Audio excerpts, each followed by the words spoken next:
Mesdames, Mesdemoiselles, Messieurs, une analyse communicationnelle à propos du retour du président de la République, son Excellence Paul Biya. Pour cette analyse communicationnelle, je suis accompagné de notre consultant maison, M. Etoga. M. Etoga, bonsoir. Bonsoir et merci de m'inviter à ce jeu intellectuel qui commande à ce qu'on parle du retour présidentiel de notre cher et beau président, comme ses affidés aiment à le dire, le président Paul Biya. Dans cette causerie, nous allons évoquer des éléments de communication politique du chef de l'État. Le chef de l'État a une communication dite silencieuse, dont le silence est communicationnel. Le chef de l'État a passé 45 jours à l'extérieur sans donner signe ni de vie, ni de présence dans un pays ou l'autre, dont son silence communicationnel. Mais les médias en ont parlé et en ont fait des choux gras. Certains ont annoncé son décès, certains ont annoncé une maladie très grave, certains ont dit qu'il avait disparu de la planète Terre.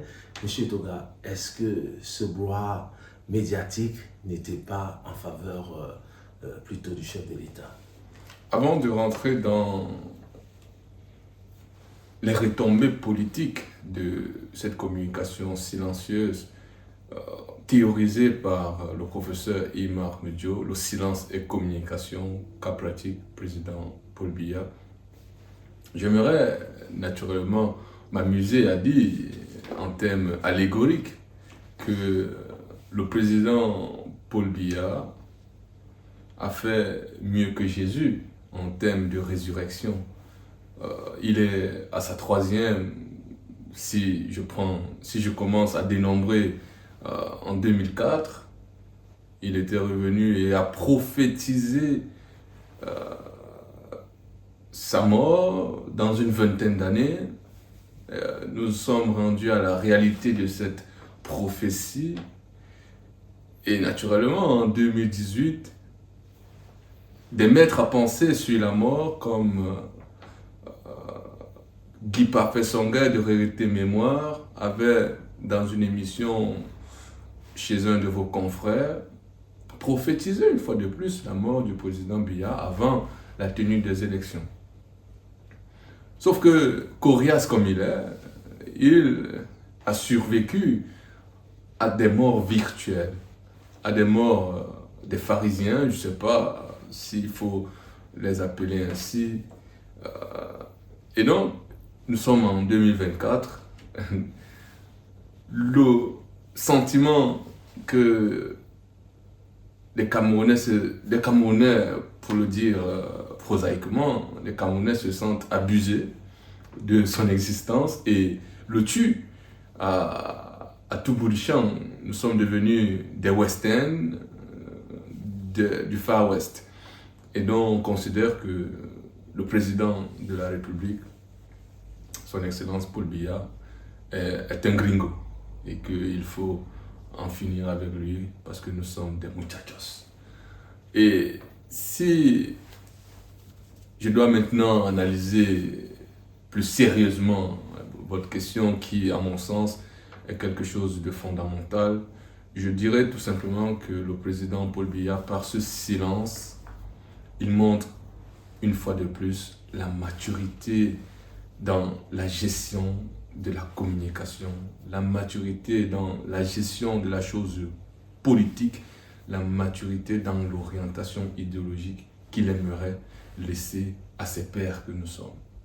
Est-ce que nous devons émotivement, dans le sens collectif, participer à la mort du vivant? C'est-à-dire, on décrète parce que son pouvoir est décrétif. Il est dans le décret quand il gouverne. Et donc nous, dans la volonté de le voir disparaître, nous décrétons sa mort. Par ce mouvement-là, on comprend bien que l'exaspération devient quelque chose de criard et il faille que le politique qu'il est, il prenne cela en compte dans la gestion de la chose politique la chose publique, l'orientation de la gouvernance nationale, l'orientation des objectifs nationaux qu'il aimerait laisser à la progéniture que nous sommes. Nous sommes tous ses petits-enfants, ses enfants, nous ne sommes pas ses parents. Et donc, le président Paul Biya, par ce silence-là, il prend de la hauteur. Par la hauteur, il entend dire à ses enfants, j'ai entendu vos pleurs, je sais que vous voulez ma mort, mais comme je suis le parent, je rentre quand bon me semble. Vous ne dictez aucunement ma conduite, parce que je suis, pour l'instant, celui qui oriente votre éducation. Et donc, par la statue du président de la République, c'est-à-dire ce silence, il éduque. Celui qui a un peu de jugeote peut comprendre que le silence est réponse, le silence est action, le silence est quelque chose qui nous aide, nous qui faisons un peu de la communication, quelque chose de... parce que nous sommes en communication de crise. Et donc, si le président était sorti parce qu'on a annoncé sa mort, quelle est la crédibilité qu'il aurait? À ce sens-là, puisque je fais un rapprochement avec la suprématie du président de la République sur la personnalité biblique qu'est Jésus, nous sommes là en plein dans la déification de la fonction présidentielle au Cameroun. Et projection faisant, on arrive à cette déification dans le jeu politique au Cameroun, on arrive à la pérennisation au pouvoir, parce que le Seigneur est pérennisant, le Seigneur est dans sa pérennité éternelle. Alors, est-ce que le président de la République, son Excellence Paul Biya, est dans cette recherche de la présidence éternelle? J'ai envie de dire, au regard de ce qu'il nous présente, oui. Parce que requinqué comme il est revenu au Cameroun, est-ce qu'il est dans la préparation de sa future candidature? Est-ce qu'il est dans... Puisque ce sont des interrogations, nous sommes à un an des élections, moins d'un an des élections, nous sommes toutes à l'aise à nous interroger sur sa capacité, chaque Camerounais, au regard de son âge, est en train de se poser des questions sur sa capacité, sa mobilité, son caractère raisonnable à diriger une fois encore 7 ans de plus la destinée de la nation Cameroun, cette curiosité planétaire, ces continentaux. Est-ce que ce continentaire qu'est le président Paul Biya arrivera à nous amener vers l'horizon 2035 que lui-même, dans sa jeunesse, avait fixé? Et donc, son retour présage, à mon sens, 2 choses qui me fascinent le plus.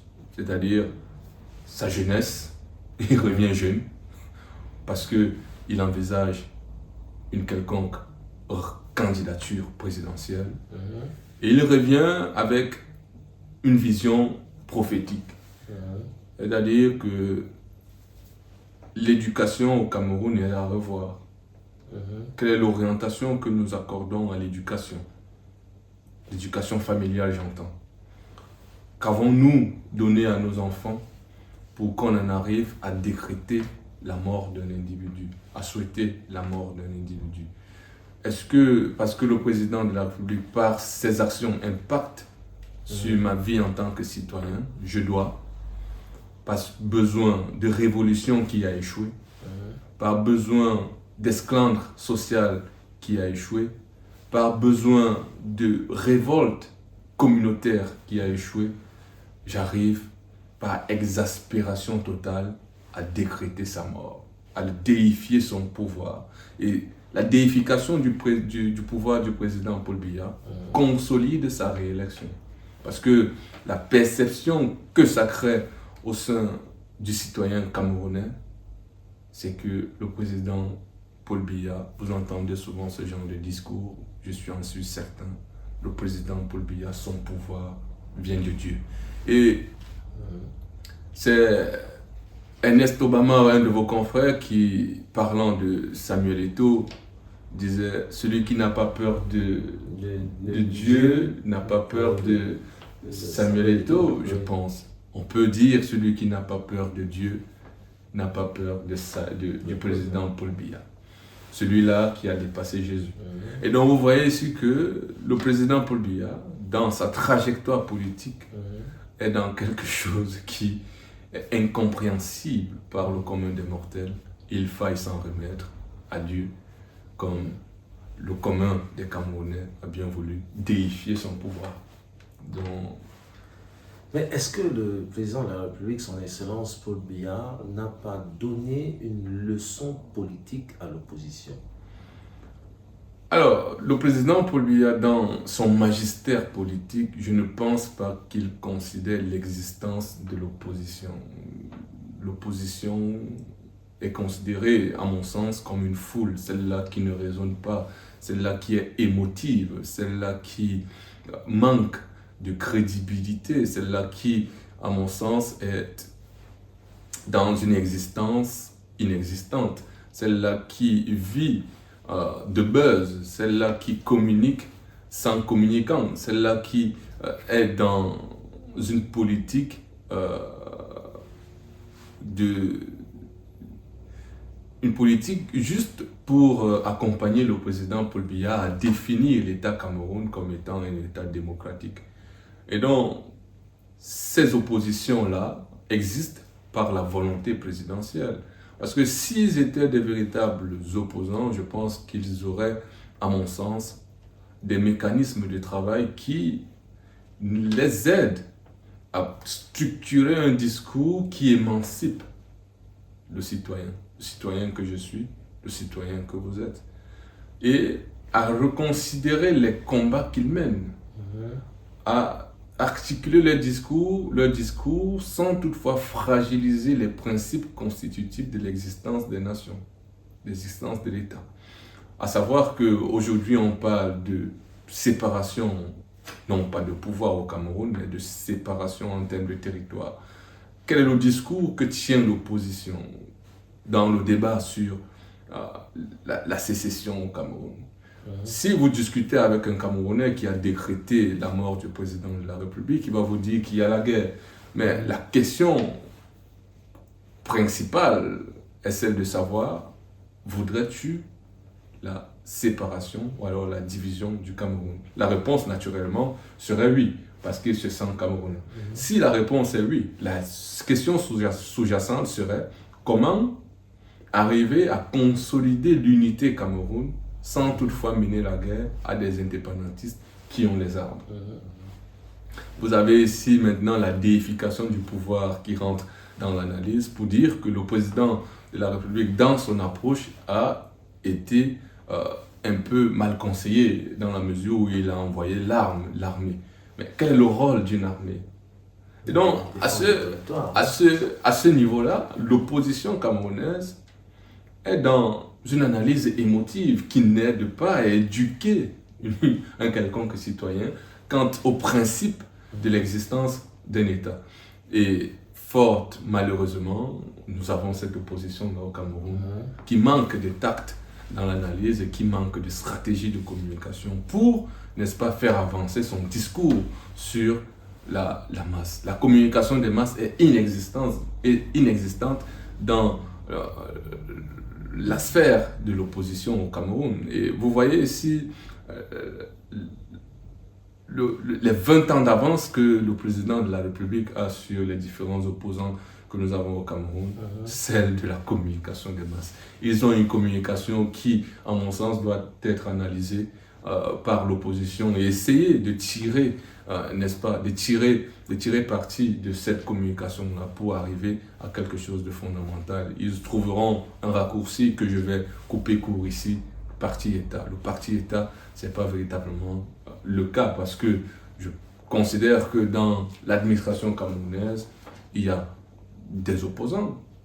Donc, il y a lieu de réfléchir avec le peu que nous avons, quelle est la stratégie de communication qui nous aiderait à arriver à tel objectif. Mais l'opposition camerounaise travaille, à mon sens, pour la déification du pouvoir du président de la République, qu'est son Excellence Paul Biya. Sinon, on n'arriverait pas à décréter sa mort et à le hissé au-dessus de Jésus. Ça, c'est quelque chose de surréaliste.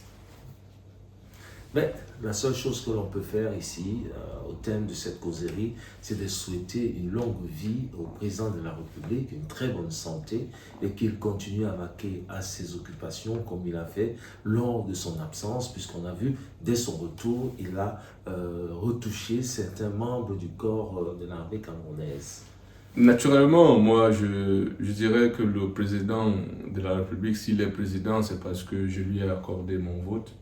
Et je ne peux que souhaiter qu'il arrive au terme de sa mandature et, si possible, continuer, si Dieu lui en donne des forces. Puisque aujourd'hui, je suis de ceux qui pensent que la dignité humaine, il faut respecter cette dignité-là. Et il faut respecter l'homme, il faut respecter l'humain. On ne souhaite pas la mort de son contemporain. Au contraire, on souhaite à ce qu'il vive longtemps pour nous prodiguer encore ses conseils dans le silence, parce que le silence présidentiel est encore quelque chose de fondamental dans la gestion des crises. Comment est-ce que le président Paul Biya, sur les 42 ans de pouvoir, arrive à gérer les situations de communication des crises par le silence? C'est toute une thèse qu'il faut écrire, et à mon sens, longue vie au président de la République. Et merci une fois de plus de m'avoir convié à cette émission pour apporter tout simplement mon analyse, qui est la mienne, non pas pour imposer un quelconque point de vue sur l'ensemble de 30 millions de Camerounais dont j'en fais partie.